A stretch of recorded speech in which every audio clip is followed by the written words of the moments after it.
Assalamualaikum warahmatullahi wabarakatuh. Salah satu hal yang menyebabkan banyak orang berselisih paham adalah karena kurangnya komunikasi. Komunikasi terkadang menjadi hal yang sangat disepelekan. Padahal kesalahan dalam komunikasi dapat menimbulkan sebuah permasalahan yang runyam dalam relasi dua atau lebih orang.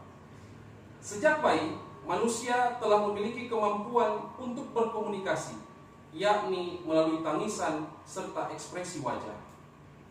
Izinkan kami, saya Muhammad Jamil M. Nur akan menjelaskan tentang public speaking.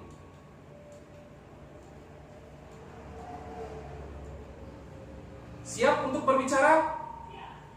Ayo kita teriak, saya bisa bicara. Baik, terima kasih. Kenapa manusia butuh berkomunikasi? Komunikasi untuk menyampaikan keinginan dan mencapai tujuan. Komunikasi adalah jalan menyelesaikan masalah, walaupun masalah bisa disebabkan karena kesalahan komunikasi. Bagaimana konsep dasar komunikasi? Yang pertama, bentuk komunikasi. Bentuk komunikasi ini terbagi dua, verbal maupun non-verbal. Yang kedua, relasi dalam komunikasi. Itu terbagi dua juga, komunikasi personal dan komunikasi publik. Yang ketiga, media komunikasi. Itu terdiri dari suara, tulisan, gambar, maupun video.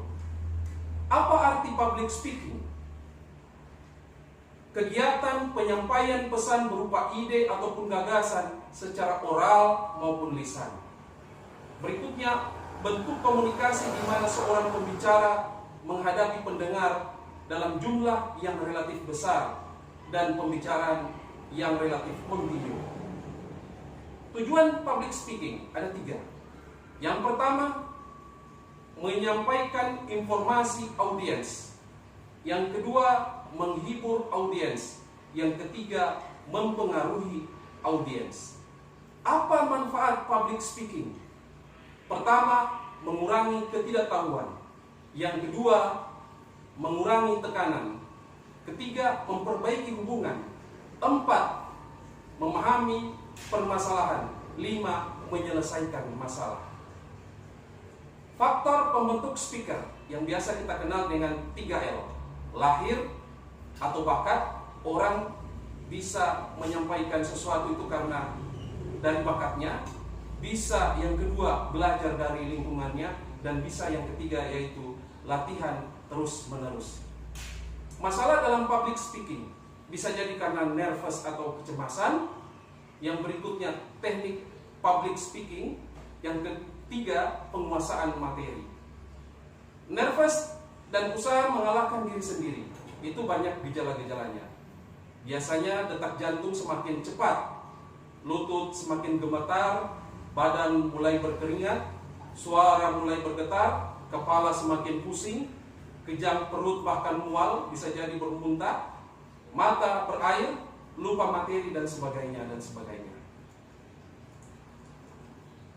Penyebab kecemasan bisa jadi pengalaman pertama, yang berikutnya suasana baru, yang berikutnya merasa menjadi pusat perhatian, yang selanjutnya merasa berbeda atau tidak percaya diri, yang selanjutnya trauma masa lalu, yang berikutnya perasaan tidak siap untuk tampil. Bagaimana cara mengatasinya? Bisa kita lakukan dengan mempersiapkan dan melakukan latihan demi latihan. Yang berikutnya mencari pengalaman.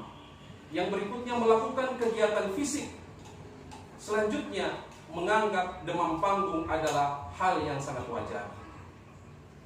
Bagaimana cara meraih rasa percaya diri? Pertama, lepaskan rasa sesal. Yang kedua, perbaiki persepsi diri. Yang ketiga, jangan takut gagal. Yang keempat, penampilan maksimal. Yang kelima, mengingat semua sukses masa lalu.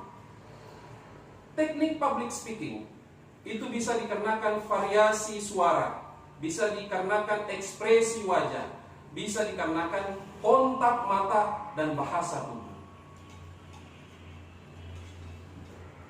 Variasi suara itu bisa dikenakan atau bisa dilakukan dengan volume dan kekerasan suara.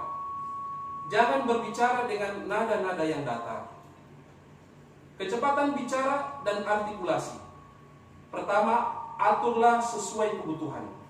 Yang berikutnya, kedua, bicara cepat biasanya menunjukkan antusiasme dan urgensi. Yang ketiga, berbicara lambat, itu memberikan penekanan. Yang keempat, memberikan jeda dalam memberi penekanan. Ekspresi wajah. Jika kita bicara, pastikan mata tidak terpaku pada satu benda. Yang kedua, hindari kecenderungan menggeleng-gelengkan kepala. Dan yang ketiga, biasakan untuk tersenyum. Bahasa tubuh. Dalam suasana formal, berdiri selalu lebih baik daripada duduk. Gunakan tangan untuk memegang alat bantu seperti yang saya lakukan sekarang ini. Berjalan mondar-mandir itu sangat tidak dianjurkan. Tips merebut perhatian.